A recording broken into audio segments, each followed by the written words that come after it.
오늘 읽으실 말씀은 민수기 18장 1절에서 20절까지 말씀입니다. 민수기 18장 1절에서 20절까지 말씀입니다.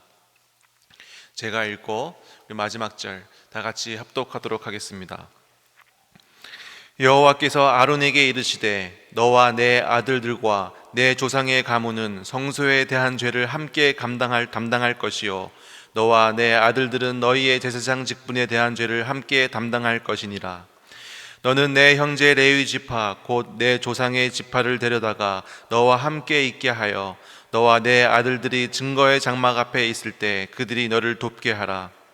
레위인은 내 직무와 장막의 모든 직무를 지키려니와 성소의 기구와 제단에는 가까이 하지 못하리니 두렵건대 그들과 너희가 죽을까 하노라.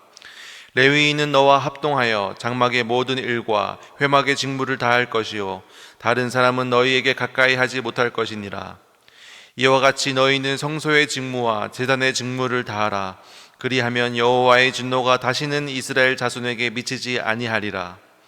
보라, 내가 이스라엘 자손 중에서 너희의 형제 레위인을 택하여 내게 돌리고 너희에게 선물로 주어 회막의 일을 하게 하였나니 너와 내 아들들은 제단의 휘장 안의 모든 일에 대하여 제사장의 직분을 지켜 섬기라. 내가 제사장의 직분을 너희에게 선물로 주었은즉 거기 가까이 하는 외인은 죽임을 당할지니라. 여호와께서 또 아론에게 이르시되 보라, 내가 내 거제물 곧 이스라엘 자손이 거룩하게 한 모든 헌물을 내가 주관하게 하고 내가 기름 부음을 받았으므로 말미암아 그것을 너와 내 아들들에게 영구한 몫의 음식으로 주노라. 지성물 중에 불사르지 아니한 것은 내 것이라. 그들이 내게 드리는 모든 헌물의 모든 소제와 속죄제와 속건 제물은 다 지극히 거룩한즉 너와 내 아들들에게 돌리리니 지극히 거룩하게 여김으로 먹으라. 이는 내게 성물인즉 남자들이 다 먹을지니라. 내게 돌릴 것은 이것이니 곧 이스라엘 자손이 드리는 거제물과 모든 요제물이라. 내가 그것을 너와 내 자녀에게 영구한 몫의 음식으로 주었은즉 내 집에 정결한 자마다 먹을 것이니라. 그들이 여호와께 드리는 소산 곧 제일 좋은 기름과 제일 좋은 포도주와 곡식을 내게 주었은즉 그들이 여호와께 드리는 그 땅에 처음 익은 모든 열매는 내 것이니 내 집에서 정결한 자마다 먹을 것이라. 이스라엘 중에서 특별히 드린 모든 것은 내 것이 되리라. 여호와께 드리는 모든 생물에 처음 나는 것은 사람이나 짐승이나 다 내 것이로되 처음 태어난 사람은 반드시 대속할 것이요 처음 태어난 부정한 짐승도 대속할 것이며 그 사람을 대속할 때에는 난지 한 달 이후에 내가 정한 대로 성소의 세겔을 따라 은 5세겔로 대속하라. 한 세겔은 20게라이니라. 오직 처음 태어난 소나 처음 태어난 양이나 처음 태어난 염소는 대속하지 말지니 그것들은 거룩한즉 그 피는 제단에 뿌리고 그 기름은 불살라 여호와께 향기로운 화제로 드릴 것이며 그 고기는 내게 돌릴지니 흔든 가슴과 오른쪽 넓적다리 같이 내게 돌릴 것이라. 이스라엘 자손이 여호와께 거제로 드리는 모든 성물은 내가 영구한 몫의 음식으로 너와 내 자녀에게 주노니 이는 여호와 앞에 너와 내 후손에게 영원한 소금 언약이니라. 우리 마지막 절 다 같이 읽겠습니다.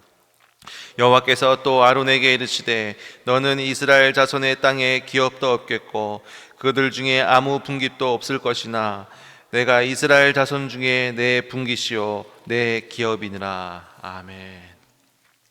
오늘 저희가 읽은 이 성경 말씀 민수기 18장입니다.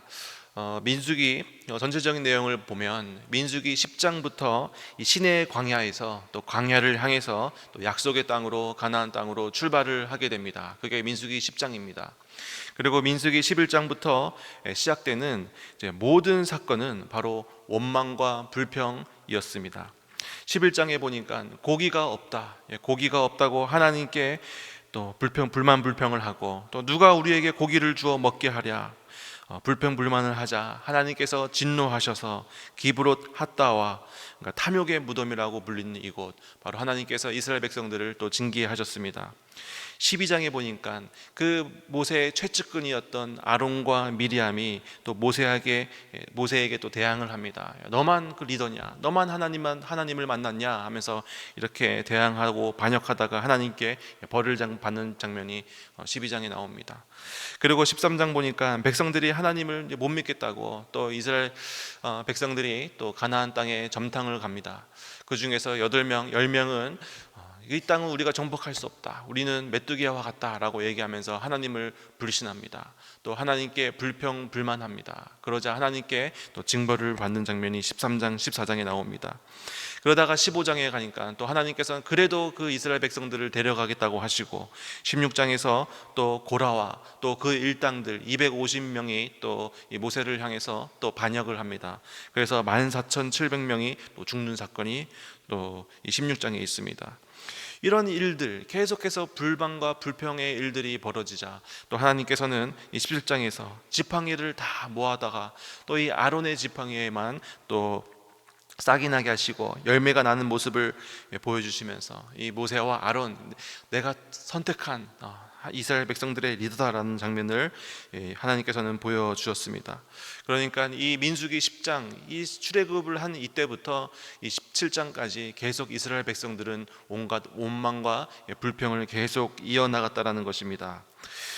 지금도 우리가 살고 있는 이 삶, 또 이 교회 생활, 또 이 직장 생활, 이 모든 것이 또 하나의 광야 생활일 줄로 믿습니다.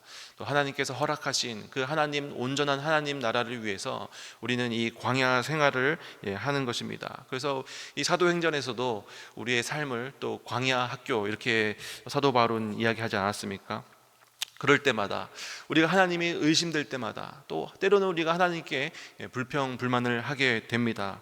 그럴 때 우리가 어떤 마음을 가져야 하는가? 우리가 하나님께서 우리에게 허락하신 직분, 그리고 하나님께서 우리에게 허락하신 이 사명, 어떻게 올바른 시각을 가질 수 있을까? 이 오늘 본문 내용에서 나오게 됩니다. 오늘 본문 6절은 이렇게 이야기하고 있습니다. 보라, 내가 이스라엘 자손 중에서 너희의 형제 레위인을 택하여 내게 돌리고 너희에게 선물로 주어 회막의 일을 하게 하였나니. 성경에서 보라 이렇게 시작되는 것은 굉장히 하는 말입니다. 성경은 느낌표도 없고, 성경은 따옴표도 없고, 또 성경은 물음표도 없고, 문장 부호가 없습니다. 그런데 이렇게 보라라고 하는 것은 굉장히 강조하고 있는 것입니다.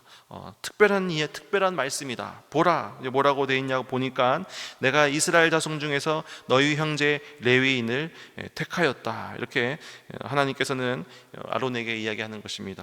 레위인을 내가 택했다. 그러니까 이 제사장과 레위인이 함께 하나님의 일을 해 가는데, 레위인은 그 성소에서 하나님과 직접 하나님과 관련된 일을 하고, 그리고 레위인들은 그 성소를 관리하고 지키고 또 옮기고, 그리고 이것을 또 설치하는 이런 일들을 합니다. 그러니까 어떻게 보면 제사장이 더 높은 곳에 있고 하나님과 직접 관련돼서 일을 하니까 레위인은 그 제사장의 일을 마치 밑에 일을 하는 것처럼 보일 수 있는데, 하나님께서는 그것이 아니다라고 이야기를 하십니다. 레위인을 하나님이 직접 택했다라고 하는 것입니다. 그러니까 제사장의 직급이 높고 레위인은 직급이 낮은 그런 것이 아니라 모두 다 함께 협력해서 일을 하는, 다 하나님께 택한 족속이다라는 것입니다. 그러니까 이 레위인들이 일을 할 때 아무리 분향단에 또 향을 피우고 또 떡상에 떡을 또 관리하고 또 등잔에 아무리 불을 붙인다 할지라도 레위인이 그 성소를, 그 제단을 설치하지 않으면 아무것도 할 수 없는 것입니다. 그러니까 제사장은 높고 이 레위인들은 낮은 직급이 아니라 바로 이 레위인도 하나님이 택한 족속이다라는 것을 이야기하고 있습니다. 그리고 계속 6절 보니까 너희의 형제 레위인을 택하여 내게 돌렸다. 그러니까 하나님의 소유된 백성, 레위인도 하나님의 소유된 백성이다라는 것입니다. 그러니까 레위인도 하나님의 소유다, 제사장도 하나님의 소유고, 그러니까 우리도 마찬가지 아니겠습니까? 우리도 하나님의 택한 족속이고 우리도 하나님의 소유된 백성입니다. 그러니까 우리 주변의 지체들, 그리고 우리 삶 가운데 있는 모든 사람들 다 하나님의 자녀이다. 그런 시각에서 우리는 바라보아야 된다는 것입니다.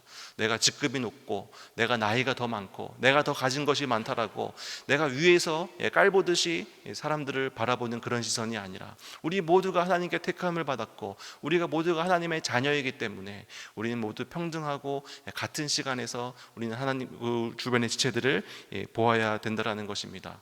그래서 우리가 이런 표현을 씁니다. 우리 영적인 다 가족이다. 우리 모두는 다 영적인 가족이다. 영가족이라는 표현을 쓰지 않습니까?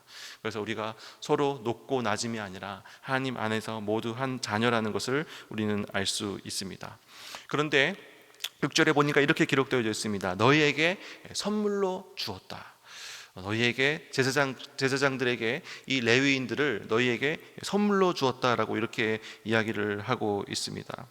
아무리 제사장들이 높은 곳에 있더라 하더라도 또 레위인들이 낮은 것이 아니라 바로 이 하나님께서는 이 레위인들에게 제사장을 선물로 주었고 또 제사장들에게 이 레위인을 선물로 주었다라는 것입니다. 또 동역자라는 것입니다. 가족도 마찬가지인 것 같습니다. 우리가 부모를 선택한 적도 없고 또 우리가 자녀를 선택한 적도 없습니다. 그런데 하나님께서는 이 부모와 자녀 그리고 우리의 배우자 또한 모두 다 선물로 주신 것이다라는 것입니다. 그러니까 우리가 서로를 대할 때 하나님의 선물이다라는 시선, 하나님의 선물이다라는 시각으로 우리는 바라보아야 될 줄로 믿습니다. 내가 너를 고용했으니까 너는 내 말만 들어야 된다. 이게 아니라 내가 너의 부모니까 너는 내 자식, 너는 내 말을 들어야 된다. 이것도 아니고 우리가 서로 선물을 대하는 자세로 서로 귀한 너무나도 감사한 선물을 대하는 자세로 우리 서로를 감당하고 대해야 된다라는 것입니다. 그래서 이게 선물이라는 것이 무엇입니까? 너무나도 감사한 것, 너무나도 귀한 것, 너무나도 소중한 것이 선물 아니겠습니까? 우리 주변에 있는 동역자들 또 지체들을 바라볼 때 너무나도 귀한 마음으로 바라보는 저희들 되었으면 좋겠습니다. 계속해서 7절입니다. 7절은 이렇게 기록되어져 있습니다. 너와 내 아들들은 제단과 휘장 안의 모든 일에 대하여 제사장의 직분을 지켜 섬기라. 내가 제사장의 직분을 너희에게 선물로 주었은즉. 하나님께서 이 제사장들에게 레위 지파를 선물로 주셨는데 또 보니까 하나님께서 제사장의 직분 또한 선물로 주셨다라고 오늘 본문 말씀에 기록되어져 있습니다. 하나님께서 형제 레위인들을 선물로 주셨고 그리고 직분, 이 사명도 하나님께서 선물로 주신 것이다라는 것입니다. 그러니까 이게 너무나도 감사한 것이 고라당이 반영을 할 때 왜 모세만 제사장이고 나는 왜 제사장이 아니냐 뭐 이렇게 따지는데 근데 만약에 이 제사장이라는 이 직분이 하나님의 선물이 아니라 시험을 쳐가지고 똑똑한 사람을 뽑는 그런 것이 제사장이었다면 다음 시험 쳐서 떨어지면 그 제사장은 또 바뀌어야 됩니다. 이게 세상의 법칙 아닙니까? 그런데 이 제사장의 직분 또 우리가 감당하는 교회에서 감당하는 이 사명 이 모든 것이 하나님께서 주신 선물이다라는 것입니다. 그렇기 때문에 내가 어떠한 직분을 가지고 있다고 또 내가 이 세상 가운데서 어떠한 지위를 가지고 있다고 내가 교만할 것도 없고 또 다른 사람들을 아래로 볼 것도 없다라는 것입니다. 하나님께서 주신 나에게 선물이다라는 것입니다. 그러면 고라는 왜 나는 제사장이 아니냐 이렇게 따질 수 있는데 그것은 직분은 선물입니다. 그러니까 하나님께서 전지전능하신 하나님께서 나에게 가장 맞는 나에게 가장 적합한 그리고 내가 그것을 받았을 때 가장 기뻐할 수 있는 정확한 것을 하나님께서 선물로 우리에게 주셨다라는 것입니다.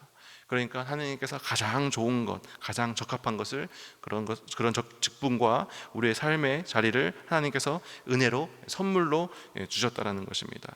그래서 내가 하는 모든 섬김들, 내가 모든 예배에서 하는 이 모든 것들이 다 하나님의 선물이다라는 것입니다. 선물을 받으면 어떻습니까? 선물은 굉장히 기쁜 것입니다. 그리고 선물은 굉장히 설렙니다. 그런데 선물을 받는 사람도 기쁘고 설레지만 선물은 어떻습니까? 주는 사람 또한 마음이 기쁘고 설렙니다. 그래서 오늘 본문 말씀을 보니까 하나님께서 선물로 우리에게 동역자들도 주셨고 또 우리에게 이 직분을 주셨는데 이 선물에는 무엇이 담겨져 있느냐? 하나님의 마음이 들어있다라는 것입니다. 내가 준 이 선물, 너 주변에 있는 그 지체들, 동역자들, 또 내가 너에게 준 선물, 내가 너에게 준 그 직분, 그리고 이 세상 가운데서의 이 사명, 이것을 통해서 내가 너와 함께 할 거야. 이것을 통해서 내가 너의 가정을 세울 것이고, 이것을 통해서 내가 너와 함께 교회를 세울 것이고, 내가 이것을 통해서 세상을 세워 나갈 거야 라는 이 하나님의 기대와 하나님의 소망이 이 선물 안에 담겨져 있다는 것입니다. 그 선물을 받았을 때, 그 선물을 받은 사람이 그 선물의 가치를 알았을 때, 그 진정한 그 선물의 가치를 알았을 때 그 선물의 의미가 가장 잘 드러날 줄로 믿습니다. 하나님께서 나에게 주신 것, 어떤 사람은 이 직분을 하찮게 여기고, 또 내가 하나님께서 허락하신 그 선물, 그 삶의 자리를 하찮게 여길 수 있지만 그것을 가장 소중하게 여기고 하나님의 주신 선물로 여기고 귀하게 여길 때 하나님께 우리는 잘 쓰임받을 수 있다는 것입니다. 그리고 선물을 준 사람의 입장에서 어떤 사람이 기분이 좋습니까? 내가 누군가에게 그 선물을 주었을 때 그 선물에 감사하고 그 선물을 잘 쓰는 사람이 또 선물을 주는 사람의 입장에서 기쁘지 않습니까? 하나님도 마찬가지일 것 같습니다. 하나님께서 우리에게 또 사명과 또 직분, 또 동역자를 선물로 주셨는데 그것을 감사함으로 받고 잘 쓸 때 또 하나님이 기뻐하실 줄로 믿습니다. 그래서 오늘 본문에 두 가지입니다. 바로 우리 주변에 있는 동역자, 선물이다. 그래서 하찮게 보아서도 안 되고, 또 우리가 함께 잘 이렇게 소중하게 다뤄야 한다. 그리고 우리에게 가지고 있는 직분, 또 사명 또한 하나님의 선물이다라는 것입니다. 이 내용입니다. 근데 오늘 본문의 1절을 보니까, 그럼 우리가 어떠한 태도로 하나님께서 주신 이 직분을 감당해야 하는가? 1절에 이렇게 기록되어 있습니다. 여호와께서 아론에게 이르시되 너와 내 아들들과 내 조상의 가문은 성소에 대한 죄를 담당할 것이요 너와 내 아들들은 너희의 제사장 직분에 대한 죄를 담당할 것이니라. 그러니까 하나님이 이 직분, 너희의 제사장의 사명을 말씀하시는데 어떻게 말하냐면 성소에 대한 죄를 담당할 것이요 그리고 제사장 직분에 대한 죄를 담당할 것이라. 그러니까 이게 굉장히 어떻게 보면 무섭고 무거운 말인 게, 성소에 대한 이 모든 것은 다 너 책임이야 라고 말하는 거죠. 그리고 제사장 직분에 대한 모든 것은 다 너의 책임이다 라고 얘기하는 것입니다. 그러니까 하나님께서는 직분, 사명, 이 모든 것을 선물로 주셨지만 그에 대한 책임 또한 분명히 하나님께서는 요구하신다라는 것입니다. 그래서 우리가 교회에서, 또 우리가 삶의 자리에서 맡겨진 그 자리, 그 직분, 그 사명, 책임감으로 우리가 나아가야 될 줄로 믿습니다. 또 5절 계속해서 보니까 이와 같이 너희는 성소의 직무와 제단의 직무를 다하라. 그러니까 너의 책임을 다해서 또 성실하게 감당하라는 것이죠. 그러니까 책임도 있고 또 우리가 성실로서, 충성으로서 우리의 맡은 사명, 직분을 잘 감당해야 된다는 것입니다. 그런데 이렇게만 보면 하나님께서 굉장히 책임감만 지어주시고 그리고 이렇게 충성만 요구하시고 그럴 수 있는데, 우리가 오늘 읽은 본문 말씀 1절에서 20절까지 꽤 긴 분량 아니었습니까? 그런데 1절과 또 5절 이렇게 또 책임을 강조하시지만 또 이 나머지 이 8절부터 뒤에 부분들은 다 어떤 내용이냐면 이 아론 자손들에게 또 이 제사장 가문들에게 다 주는 겁니다. 이것은 다 내 것이다. 거제물 다 너가 먹을 것이고 요제물 다 너가 먹을 것이고 첫 열매 다 너 먹을 것이고 또 첫 새끼, 첫 번째 짐승의 새끼들 다 너 거다. 무엇입니까? 하나님이 책임져 주시는 것이다라는 것입니다. 오늘 본문 19절을 제가 읽어보겠습니다. 이스라엘 자손이 여호와께 거제로 드리는 모든 성물은 내가 영구한 몫의 음식으로 너와 내 자녀에게 주노니 이는 여호와 앞에 너와 내 후손에게 영원한 소금의 언약이니라. 20절 계속 제가 읽겠습니다. 여호와께서 또 아론에게 이르시되 너는 이스라엘 자손의 땅에 기업도 없겠고 그들 중에 아무 분깃도 없을 것이나 내가 이스라엘 자손 중 내 분깃이요 내 기업이니라. 제사장들과 이 레위 지파들은 아무 분깃도 없고 땅에 기업도 없습니다. 가진 것도 없습니다. 그냥 하나님 성전에서 봉사하는 자들입니다. 그런데 하나님께서 뭐라고 말씀하십니까? 너에게 영원한 소금을 허락하시면서 너는 내 기업이다라고 말씀하십니다. 그러니까 하나님께서 책임져 주겠다라는 것입니다. 그 맡은 직분, 맡은 사명, 최선을 다해서 책임감을 가지고 담당할 때 하나님께서는 너의 삶, 너의 그 자리를 내가 책임져 주겠다라고 이렇게 말씀하시는 장면이 바로 이 마지막 장면입니다. 소금 언약입니다. 소금은 어떤 것입니까? 부패하지 않고 또 변하지 않습니다. 하나님께서 이 약속은 내가 너를 책임지겠다라고 하는 약속은 소금 언약, 변하지 않는 언약입니다. 그래서 하나님께서 우리에게 주신 선물들 잘 감당할 때 하나님께서 우리의 삶, 우리의 인생, 우리의 앞길 책임져 주실 줄로 믿습니다. 기도하겠습니다. 사랑과 은혜가 많으신 하나님 아버지, 오늘 말씀을 통하여 함께하는 동역자도 또 형제 자매도 가족도 하나님이 주신 선물임을 믿습니다. 서로를 귀하게 여기고 감사하게 여기고 기뻐하고 인정하며 관계 속에서 하나님의 주신 그 선물 기쁨을 누리게 하여 주시옵소서. 내가 받은 직분 또한 하나님의 선물임을 고백합니다. 감당하기 벅찰지라도 하나님이 주셨기에 또 책임과 기쁨과 충성으로 감당하게 하여 주시옵소서. 하나님 아버지, 이 두 가지를 놓치면서 우리는 불평하고 원망하며 이 광야의 시간을 헤맬 때도 있음을 고백합니다. 그러나 서로를 선물로, 내 삶의 자리를 선물로 여길 때에 이 광야 가운데서 하나님의 은혜와 사랑을 발견하게 될 줄로 믿습니다. 오늘 하루도 하나님께서 주신 선물에 감사하며 사명과 그 동역자들을 기쁨으로 섬기며 살아가게 하여 주시옵소서. 또한 하나님께서 허락하여 주신 변하지 않는 영원한 약속인 소금의 언약을 기억하면서 우리의 인생을 책임지시고 보호해 주시고 이끌어 주신 그 하나님의 섭리를 누리며 살아가게 하여 주시옵소서. 이 모든 말씀 예수님의 이름으로 기도드립니다. 아멘.